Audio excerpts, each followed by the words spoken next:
신 하나님의 말씀 마가복음 11장. 일행이 예루살렘 가까이 와서 올리브산 벳바게와 베다니에 이르렀을 때 예수께서 두 제자를 보내시며 지시하셨다. 맞은편 마을로 가거라. 들어가서 보면 아직 아무도 타보지 않은 나귀 새끼가 줄에 매어 있을 것이다. 줄을 풀어서 끌고 오너라. 왜 그러시오 하고 누가 묻거든 주님께서 필요로 하십니다. 곧 돌려보내겠습니다 하고 말하여라.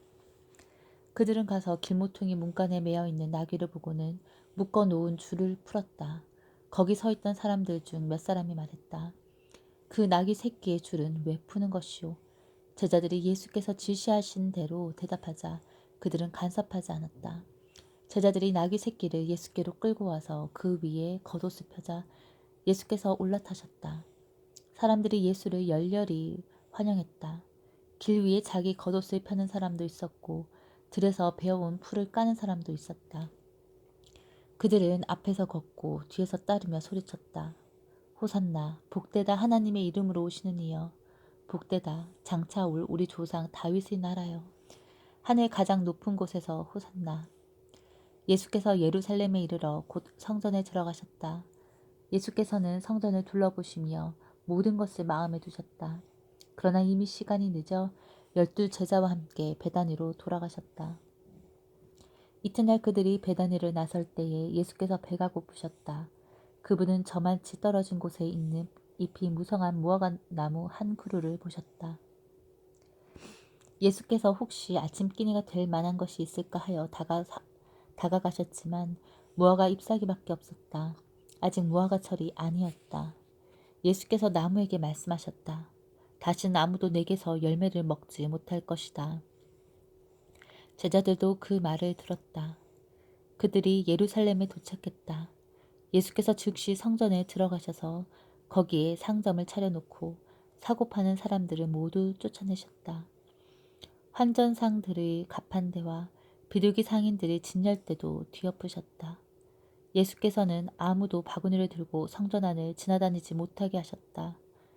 그러고 나서 다음 말씀을 인용해 그들을 가르치셨다.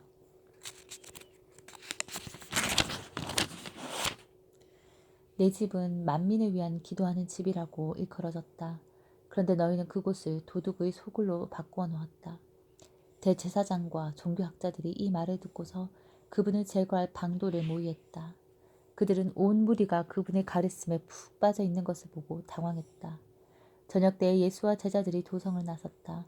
아침에 그들이 길을 가다 보니 무화과 나무가 마른 막대기처럼 말라붙어 있었다.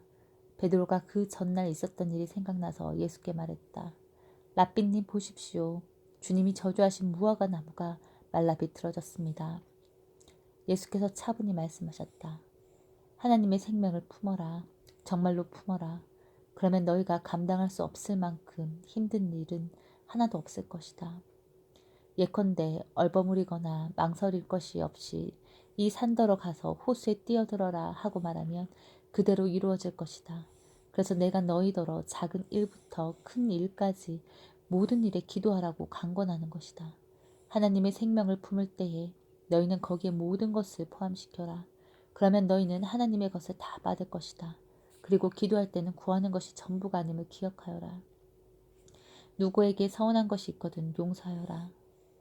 그때에야 하늘에 계신 너희 아버지께서도 너희 죄를 깨끗이 용서할 마음이 드실 것이다. 그 후에 그들이 다시 예루살렘에 들어가서 성전 안을 걷고 있는데 대제사장과 종교학자와 지도자들이 다가와서 따졌다. 당신의 신임장을 보여주시오. 누구의 고난으로 이렇게 말하고 행동하는 겁니까? 예수께서 대답하셨다. 먼저 한 가지 묻겠다. 내 물음에 답하면 나도 내 신임장을 보여주겠다. 요한의 세례에 관한 것인데 그것이 누구에게 온 권한이냐 하늘이냐 사람이냐 말해보아라. 그들은 자기들이 궁지에 몰린 것을 알아차리고는 뒤로 물러나와 모여서 수군거렸다. 하늘이라고 하면 왜 요한을 믿지 않았느냐고 물을 것이고 사람이라고 하면 온 백성이 요한을 예언자로 떠받드니 우리가 백성 앞에서 몹시 난처해진다. 그들은 이번은 예수께 양보하기로 했다.